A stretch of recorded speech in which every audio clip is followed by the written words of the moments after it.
చలో విజయవాడ అగ్రిగోల్డ్ కంపెనీ బాధితుల ఆవేదన యాత్ర డిసెంబర్ 3, 2025 ఉదయం 10 గంటలకు తుమ్మలపల్లి కళాక్షేత్రం నుండి ధర్నా చౌక్ వరకు యాత్ర ఆవేదన దీక్షలు. అగ్రిగోల్డ్ కంపెనీ 8 రాష్ట్రాల్లో 32 లక్షల మంది డిపాజిటర్లను, ఏజెంట్లను నిలువు దోపిడీ చేసి 11 సంవత్సరాలు నిండి జనవరి 4, 2026 నాటికి 12వ సంవత్సరంలోకి రానున్నది. ఇక మన రాష్ట్రంలో 19.52 లక్షల మంది నుండి 3,986 కోట్లు కొల్లగట్టబడగా సుమారు 600 మంది పైచిలకు ఆత్మహత్యలకు, గుండెపోటులకు, మనోవేదనకు గురై నిలువున ప్రాణాలు పోగొట్టుకున్నారు. ఎన్నో కుటుంబాలు వీధిన పాలయ్యాయి. వేలాది మంది ఉన్న భూములను, సొంత ఇళ్లు వదిలి దొంగల్లా బతకాల్సిన స్థితి వచ్చింది. మన పోరాట ఫలితంగా 142 మృతుల కుటుంబాలకు ఒక్కో కుటుంబానికి 5 లక్షల చొప్పున ఎక్స్‌గ్రేషియా ప్రభుత్వం నుంచి ఇప్పించగలిగాం.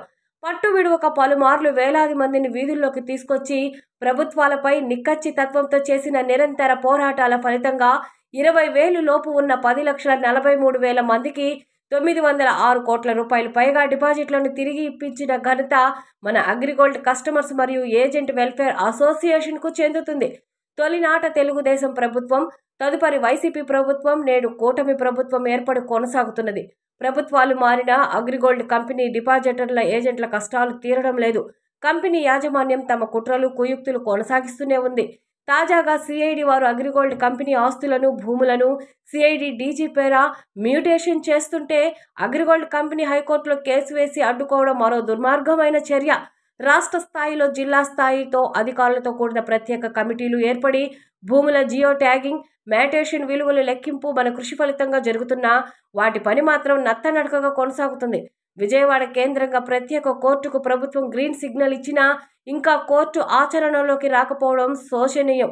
సిఐడి డిపార్ట్మెంట్ పూర్తి స్థాయిలో శరవేగంతో పని చేయలేకున్నది. ముఖ్యమంత్రి ఎన్నికల మేనిఫెస్టోలో అగ్రిగోల్డ్ ఆస్తులు అమ్మి బాధితులకు పూర్తి న్యాయం చేస్తామని కూటమి మేనిఫెస్టోలో పొందుపరచడం సానుకూల విషయంగా స్వాగతించాము.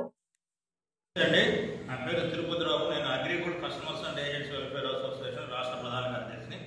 నాతో పాటు ఈ ప్రెస్ మీట్లో ఈ నెల్లూరు జిల్లా సిపిఐ పార్టీ జిల్లా కార్యదర్శి సాయన, అదేవిధంగా మా అసోసియేషన్ జిల్లా ప్రధాన కార్యదర్శి రామదాస్ గారు, కోశాధికారి సుబ్రహ్మణ్యం గారు పార్టిసిపేషన్ చేస్తూ ఉన్నారు. ఈరోజు ఈ సమావేశం ఏర్పాటు చేయడానికి కారణం డిసెంబర్ 3వ తేదీ నాడు విజయవాడ ధర్నా చౌక్లో అగ్రిగోల్డ్ బాధితుల ఆవేదన దీక్ష అని ఒక కార్యక్రమాన్ని మేము అసోసియేషన్గా తీసుకోవడం జరిగింది. ఈ జిల్లాలో ఉన్నటువంటి అగ్రిగోల్డ్ బాధితులందరూ కూడా ఆ సమావేశానికి ఇచ్చేసి దాన్ని జయప్రదం చేయమని కోరడం కోసం ఈరోజు ప్రెస్ మీట్ పెట్టడం జరుగుతూ ఉంది. గత 11 సంవత్సరాల నుంచి ఈ రాష్ట్రంలో అగ్రిగోల్డ్ అసోసియేషన్తో, సిపిఐ పార్టీ అండదండలతో మేము అగ్రిగోల్డ్ బాధితుల కోసం పోరాటాలు చేస్తూనే ఉన్నాం. 2 ప్రభుత్వాలు మారినాయి, 3వ ప్రభుత్వం మళ్ళా ఈరోజు పరిపాలన సాగిస్తూ ఉంది. ఆ 2 ప్రభుత్వాలు కూడా అరాకొర న్యాయం చేసి సమస్యను పూర్తి స్థాయిలో పరిష్కారం చేయకుండా కాలయాపన చేస్తూ ఉన్నాయి. రేపు జనవరి 4వ తేదీ నాటికి 12వ సంవత్సరంలో గడువు పెడతా ఉన్నాం. మేము ప్రభుత్వం యొక్క డబ్బులు ఏమని కోరట్లా. అగ్రిగోల్డ్ కంపెనీకి సంబంధించినటువంటి రాష్ట్ర గవర్నమెంట్ సంబంధించిన సిఐడి వారు అటాచ్ చేసినటువంటి భూములే దాదాపుగా 24,000 ఎకరాల భూములు, కొన్ని వేల గజాల కమర్షియల్ స్థలాలు ఉన్నాయి. అయితే ప్రభుత్వం కమిటీలు వేస్తూ ఉంది కానీ కాలయాపన చేస్తూ ఉంది.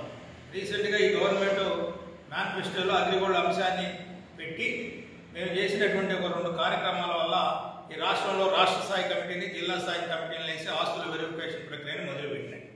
రాష్ట్ర కమిటీ ఏర్పడింది, ఏప్రిల్లో ఏర్పడింది. ఇప్పటికి మళ్ళా తిరిగి ఒకసారి సమావేశమైనటువంటి పరిస్థితి కాదు.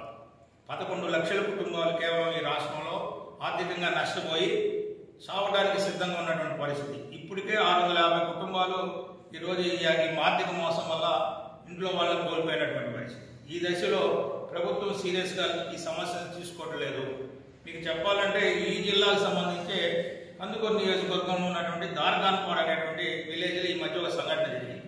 2 స్నేహితుల మధ్య గొడవ ఒక హత్యకి దారితీస్తే అక్కడ ఉన్నటువంటి చనిపోయినటువంటి వ్యక్తి కాపు కులానికి సంబంధించిన వ్యక్తి అవడం వల్ల కుల నాయకులందరూ వచ్చి ఇది కాపు కమ్మ గొడవగా పబ్లిక్ చేసేసరికి ప్రభుత్వం వెంటనే స్పందించి దానికి ఒక ఫాస్ట్ ట్రాక్ కోర్టును ఏర్పాటు చేయడం జరిగింది. ఒక 2 వ్యక్తుల మధ్య జరిగిన గొడవని తనకు పీఠం కదిలిద్ది అనేటువంటి భయంతో Chandrababu Naidu fast track court ఏర్పాటు చేస్తే 11 సంవత్సరాల నుంచి అడుగుతున్నాం. మేము అడగటమే కాదు, సిఐడి వాళ్ళు కావచ్చు, కోర్టులు కావచ్చు, దీనికి స్పెషల్ కోర్టు ఉంటేనే పరిష్కారం త్వరగా ఇదని చెప్తున్నటువంటి ఈ నేపథ్యంలో సీఎం గారికి 11 లక్షల కుటుంబాల సమస్య సీరియస్గా కనపడతలేదా? మేము ప్రభుత్వాన్ని ఒకటే హెచ్చరించదలుచుకున్నాం. 2019 ఎలక్షన్లో మీరు చేసిన జాప్యం వల్ల మీ ఓటమిలో అగ్రిగోల్డ్ బాధితుల పాత్ర ఉందని మీకు తెలుసు. ఇప్పుడు కూడా ఇదే పద్ధతిలో కాలయాపన చేస్తే భవిష్యత్తులో మళ్ళా అగ్రిగోల్డ్ బాధితుల ఆగ్రహానికి గురి కావాల్సిన పరిస్థితి ఉంటుంది. అట్లా కాకుండా మా సమస్యని సీరియస్గా తీసుకోమని, దీని మీద ఒక రివ్యూ పెట్టమని సిఐడి వాళ్ళు మేము అడుగుతున్నట్టుగా ఫాస్ట్ ట్రాక్ కోర్టును ఏర్పాటు చేయమని, అదేవిధంగా ఎవరైతే ఇన్వెస్టిగేషన్ చేస్తున్నారో వాళ్ళకి సిబ్బంది లేని పరిస్థితుల్లో ఉన్నారో వాళ్ళకి సిబ్బందిని కేటాయించమని. ఇంకా ఘోరం ఏంటంటే, కంపెనీ చేసిన వ్యాపారంలో భాగంగా ఆస్తులు కొనుక్కొని రిజిస్ట్రేషన్ చేయించుకున్నటువంటి కొన్ని వేల మందికి సంబంధించిన భూములను కూడా అటాచ్మెంట్లో పెట్టి ఈరోజు పిల్లలు పెళ్లిళ్ళు చేసుకోవడానికో చదివించుకోవడానికో పని రాకుండా వాటిని అటాచ్మెంట్లో పెట్టారు. వాటిని వెంటనే తొలగించాలని ప్రభుత్వాన్ని డిమాండ్ చేస్తా ఉన్నాం. ఈ డిమాండ్ చేసే కార్యక్రమంలో ప్రభుత్వం నిద్రపోతున్నటువంటి ప్రభుత్వాన్ని నిద్ర లేవడం కోసం డిసెంబర్ 3వ తేదీ నాడు విజయవాడ ధర్నా చౌక్ కేంద్రంలో అగ్రిగోల్డ్ బాధితుల ఆవేదన దీక్షను జరుపుతున్నాము. ఈ కార్యక్రమానికి జిల్లాలో ఉన్నటువంటి ప్రతి అగ్రిగోల్డ్ బాధితుడు కదిలి రావాలని, బాధ్యతలంటే డబ్బు కట్టినటువంటి కాదు, కట్టించినటువంటి ఏజెంట్ మిత్రులను కూడా కలుపుకొని రేపు 3వ తేదీ నాడు ఆ కార్యక్రమాన్ని సక్సెస్ చేయమని కోరుతా ఉన్నాం. మాకు సిపిఐ పార్టీ గత 11 సంవత్సరాల నుంచి అండదండలతో ఉంది. రేపు జరిగే కార్యక్రమం కూడా సిపిఐ పార్టీ యొక్క అండదండలతో కార్యక్రమం చేస్తా ఉన్నాం. దాన్ని సక్సెస్ చేయమని అందరినీ కోరుకుంటా ఉన్నాం. ప్రభుత్వాన్ని అయితే సీరియస్గా తీసుకోమని అడుగుతా ఉన్నాం.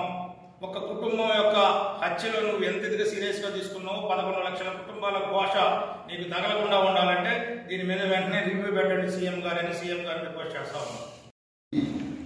అమ్మితే ఖచ్చితంగా అగ్రిగోల్డ్ బాధితుల వాళ్ళకి వాళ్ళ నష్టాన్ని పూడ్చొచ్చు. కానీ అప్పుడు కాలయాపన చేసి పొద్దు లాస్ట్లో జీవో ఇచ్చి కొన్ని వందల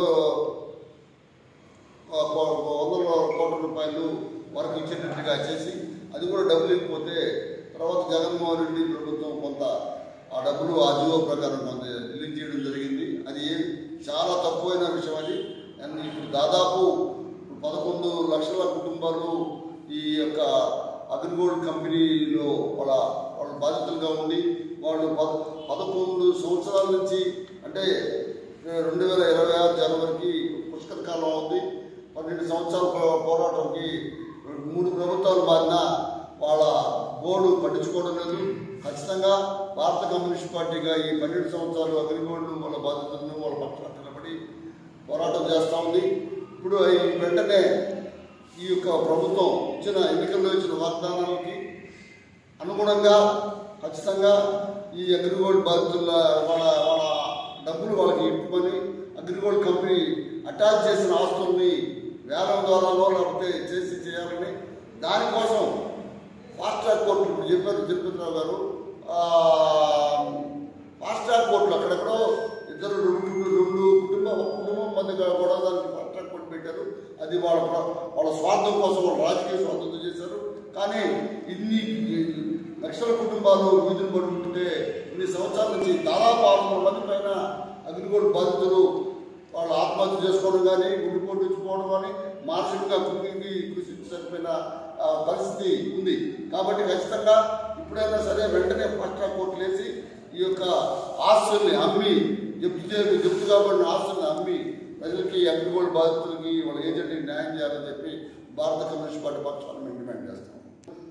విజయవాడలో ధర్నా చౌక్ కాడ జరిగే ప్రోగ్రాం కూడా ఈ జిల్లాలో ఉండే అగ్రిగోల్డ్ ఏజెంట్లు, అగ్రిగోల్డ్ డిపాజిటర్లందరూ కూడా కథలు రావాల్సిందిగా కోరుతూ వాళ్ళకి సిపిఐ అండగా ఉంటుందని తెలియజేస్తాం. నా పేరు అరిగల్ సాయి. నేను సిపిఐ జిల్లా కార్యదర్శి. ఇవాళ తెలుగుదేశం ప్రభుత్వం ఎన్నికల మేనిఫెస్టోలో అగ్రిగోల్డ్ బాధితుల్ని ఆదుకుంటామని వాళ్ళ కంపెనీ అగ్రిగోల్డ్